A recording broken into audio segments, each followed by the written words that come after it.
right, well, welcome. Today's January 21st, 2022. Happy New Year to everyone. Thank you all for attending. Grab your coffee, sit back, hope you enjoy. If you have questions throughout the coffee talk, we've found that a lot of parents like to just type it in the chat bar, and you'll find that some of our school counselors who are on here will respond on the chat. And if not, we can respond at the end of the coffee talk, which typically doesn't take too long. On this coffee talk, we are going to talk about Bright Futures, industry certification, and diploma designation. My name is Natalie Havens. I'm a ninth grade counselor for last names L through Z. On this talk, we also have Mrs. Lisa Solid. She is a 10th through 12th grade counselor, last names A through D. Here she is waving. And we have Miss Kim Garney, and she is a 10th through 12th grade counselor's last names R through Z. And I think Mrs. Gabby Bustamante is going to be joining us. She's our other ninth grade counselor, A through K. There she is. And Dr. Keller was set to join us. Something came up last minute, but he might pop in, and he is great at answering questions. So I told him, come pop in if you can. All right, we'll get moving on here. Just a couple things that I think I just reviewed. Make sure to mute your mic. I am recording this. I post up the recordings on the website. It usually takes at least 48 hours to post, but if you have any friends that were like, oh man, I missed it, let them know that it'll be on our website. Also, our last coffee talk, I think I only had 2 surveys filled out. So the more surveys, the more data we have, the more likely we'll be able to continue the coffee talks, and we can align it best to serve you guys as families of Spanish River. So I try to make it real quick. If you could fill those out, I'd really appreciate that. And you'll get those at the end of the coffee talk. Okay, here's our agenda. We did some introductions. The presentation won't take too long, and then we'll have some questions and answers at the end. First up, we're going to talk to you about Bright Futures, and Mrs. Kim Garney is going to take over. Hello, everyone. Thank you so much for joining. So we're just going to go over some questions about Bright Futures, because I know we all want college to be covered in the most affordable way possible. So moving to some just general Bright Futures requirements. They have to be a Florida State resident and a U.S. citizen, or at least an eligible non-citizen. There is a financial application component, and that typically opens October 1st of their senior year, and then it's open all the way until August of their senior year. So after graduation, you have until August of that calendar year to complete it in order to be eligible. Once that date has passed, you can no longer apply for Bright Futures. I always tell my kids and parents, as soon as it opens up in October, try to apply sooner rather than later so you don't forget about it. But you have until August. They need to earn their Florida diploma or an equivalent form. They need to not have been convicted or pled no contest to a felony charge, and they have to be accepted and enrolled into a college or another post-secondary institution at least 6 credits per semester. Full-time schedule is usually like 12 to 15, so 6 credits is a minimum. There are 3 types of scholarships. The first 2, the academic scholars and the medallion scholars, is going to be more geared towards your college-bound students, and the Gold Seal vocational scholars is going to look more at students who are planning to earn a vocational degree, like an industry certification. The Academic Scholars Award, the top tier level, gets you 100% of your tuition and fees at a public state school. If your child decides to go to a private state school, they'll get the equivalent, but they're not going to get full tuition because it's a little bit more expensive. It's going to have higher requirements to get that full 100%. If they don't get the full 100%, they still can get 75%. That's that medallion scholars. It has a little bit lower of requirements, but it's there so that people who maybe can't get those SAT scores or have that GPA still can get something. So let's look at them. Again, that top level academic scholars, which gets you 100% tuition, you need a 3.5 weighted GPA. And that GPA is calculated based on your core classes. So it's going to be your 4 English, your 4 math, your 3 science, your 3 social studies, and your 2 world languages.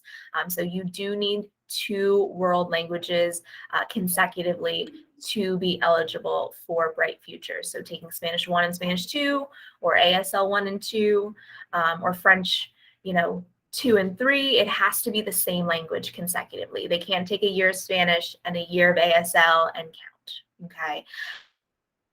So just be mindful of that. So if you look at your weighted GPA on SIS, remember that that's going to be inclusive of all classes, such as electives.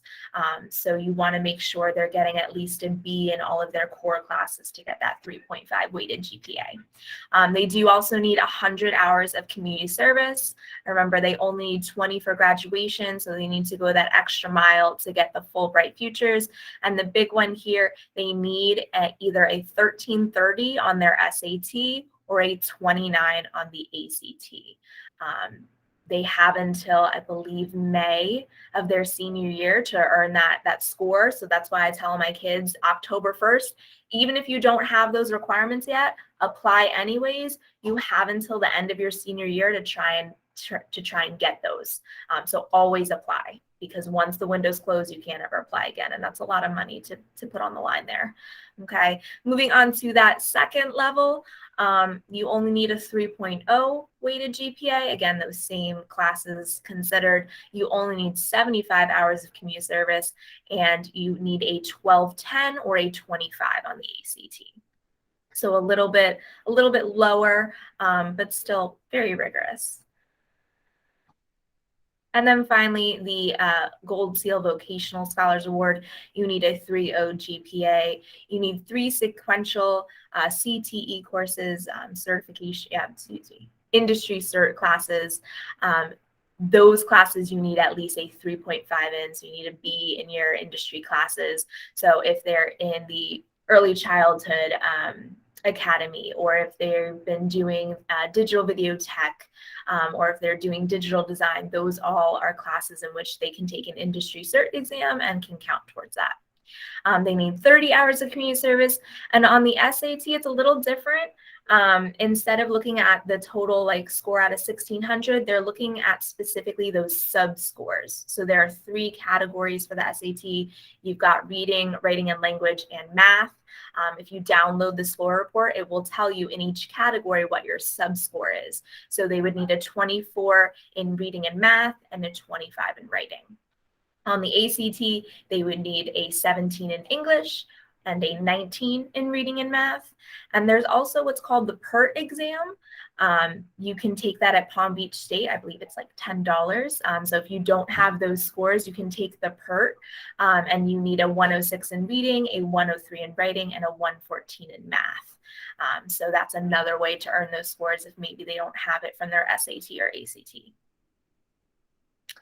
Other ways of earning Bright Futures, if they've earned their ACE diploma, they automatically get that 100% Bright Futures. I do believe they still need the 100 hours of community service, but it does get rid of that SAT or ACT test score that some kids might have difficulty achieving. So if they get their ACE diploma, that's all they need, plus the 100 community service hours. I know we've discussed the ACE diploma before, but just to go over it again, they need a minimum of 14 ACE credits. Now, when we talk to our kids, we tell them 7 because it's based on the test. They get a point for the class and a point for the test. So that's how it's 2 points per class. Some classes, you are eligible to get 3 points. It's 1 point for the class, and you can earn up to 2 points for the test. So we work with our kids to make sure if they're on that ACE diploma track, to make sure that they're in their appropriate classes, because there are specific categories that they need to earn, that they need to take classes in. Number 1, they have to take global perspectives. So that's going to be one of the groups. They need to get a class in math or science. So ACE Math, ACE Marine, I think ACE Environmental Management, they need one of those. They need their language, so ACE Eng Lang, so their 10th grade ACE English class is usually the big one that gets that point. And then other electives, they've got ACE Journal Paper, ACE Travel and Tourism. There's many classes we offer, so you can have many different options to get your ACE diploma. It's just important during course selection that if the child knows that they want to get their ACE diploma, to make sure that they let us know so that we can work with them to make sure that they're going to be on the right track with their classes. Okay, and that's just a link to help you just to get some more information. And like I had said before, to apply for those Bright Futures, there is that Florida financial aid application that opens up October 1st of their senior year all the way until August. Like I said, I always tell my kids, apply as soon as you can so you don't forget about it. They must complete it their senior year. I always tell them, even if you don't think you're going to go to a Florida school, if you plan to go out of state, apply anyways, because what if you go out of state, you realize you don't like it, you come back, you can't apply for Bright Futures after that. So apply just in case. They'll hold on to it, I think for 3 years, so that you can use it. So everyone should apply. There's no harm in it. Okay. And yeah. Awesome. That's for the Bright Futures. Thank you so much, Mrs. Garney. Of course. Thank you. Lots of good info on Bright Futures. Now we just have some quick info on industry certification. Industry certification, it verifies that individuals have entry-level skills to perform job functions. It's basically some courses that we offer, and on the next slide, I'll list the courses that we offer and the tests that those students take after the course. It gives the student a competitive edge once they graduate, something to put on their resume. Also, if they're really obviously interested in that field, it helps them really pursue that a little more, and students can receive college credit after obtaining that industry certification through some articulation agreement. Here are the areas of industry certification that Spanish River currently offers. You'll see there's some in biotech, in our digital design class, TV production, computer science, and early childhood. So that was just some quick info on industry certification. For diploma designations, these are something that are available to any student. And some of our students really aim for that scholar designation. There's also merit designation and biliteracy seal. These are something that will be placed on their diploma once they graduate. So the scholar designation there, if you click on that link, once I post this presentation, there's lots of info on that. It's basically taking and passing all of your EOCs. Now, the only EOC required for graduation that you must pass is the algebra EOC. But for scholar designation, you must also pass the geometry EOC, the biology EOC, and the US history EOC. For scholar designation, you also have to earn those 2 credits in the same foreign language, that's Spanish 1 and 2, or French 1 and 2, ASL 1 and 2, and earn at least 1 credit in an advanced placement course.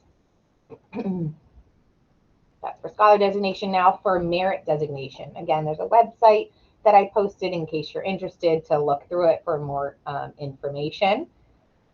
Spanish River currently offers exams for industry certification. This connects with that industry certification, and we offer the test at the end of the school year, and these are the classes listed here that the student will take the course at the end of the school year. All students take the test. Those who pass it can earn the industry certification and therefore that merit designation listed on their diploma. Oh, and it also notes that they may have already taken an industry certification in middle school. So if they took one of those courses and then took the test and passed it at the end of the year, which some of our current 9th graders did, then they may already have this. For the biliteracy designation, that is when students have earned 4 foreign language course credits. So if they're taking Spanish 1, 2, 3, 4, or French 1, 2, 3, 4, keep in mind for our ASL, American Sign Language, we do offer that course, but we don't offer for 4 years. So it won't be an option if you are taking American Sign Language. And that's it for the diploma designations. Now we have Mrs. Bustamante who's going to talk to us about this next topic. Okay, so I'm going to talk a little about the program score. It's new this year. The kids were all invited to join, so they should have an account. I'm not sure if they've used it yet, but it's a college admissions network and it connects them with different colleges. And it just has everything in one place to help them through the application process. And it has like different like virtual tours of colleges. They can help them compare different colleges, look at tuition rates, and just different, like a bunch of information about different colleges that they might be interested in. So I'm just going to play like a quick overview video that tells you kind of basically what is everything on there.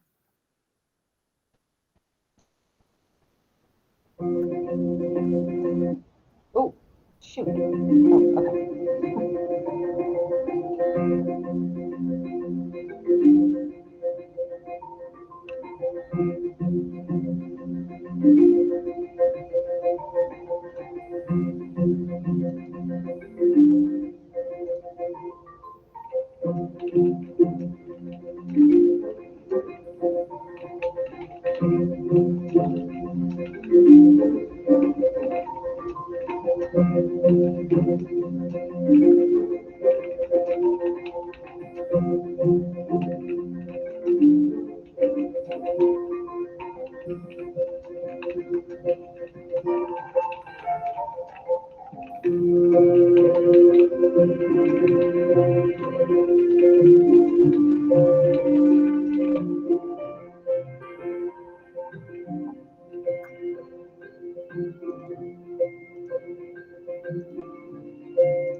Okay. So another cool feature of the SCORE site is that it offers different career and aptitude assessments. So I find this helpful, especially for like freshmen, maybe sophomore that like have no idea what they're interested in or what career path or majors they might want to look into. So they can take these inventory assessments, kind of figure all that out, and it matches them with different careers and gives them different like the salary, the projected openings, the requirements, and just like a kind of summary of that career and what colleges offer these majors and stuff like that. So it's a lot of information. It's super cool. I included like little helpful links and documents to look over that will answer more questions and give more information as well. Awesome. Thank you, Mrs. Bustamante. So that was just a little information we wanted to add in since it's a new system we've been using or kind of trying out from the district. Thank you guys so much for joining us. I do see I've been trying to answer a couple questions that have popped up. One was about American Sign Language. And I see we do, when I looked at the senior course selection from this year, we do offer American Sign Language 4. So I apologize. I think I mentioned that we only had 3 years. So for American Sign Language, it was offered. However, due to enrollment, there weren't enough people interested for it to be a class. So this year, there were only 3 levels offered. But in the future, it might go back to 4. Maybe that's what it was. I did have a student interested in the biliteracy seal, but taking American Sign Language. So it wasn't an option for that student. And perhaps that's why we didn't have enough students sign up. So thank you for clarifying, Mrs. Carney. Just real quick to let you know, we do have our next coffee talk Friday, February 18th at 8 a.m. Same link. And just so also to reiterate, you guys might have seen in emails or from PTSA, our advanced coursework night, which if you're on this coffee talk, you're probably really interested, and you might have already heard this, but it's always nice to get the information a couple times to really understand it. The advanced coursework night is on Tuesday, January 25th at 6 p.m. It's here in our theater. And after a quick presentation in the theater, students and parents are going to have the opportunity to hear from assistant principals and ACE teachers and student ambassadors in the courtyard. So it's a really informative night. And like I said, if you're on here, you're probably one of our parents who are really interested in that information. So please join us. I am going to stop recording now, and then we'll go over some more questions. And if you have more that you want to say, that you'd like to speak up about, you can feel free without being recorded. Okay, stop recording now.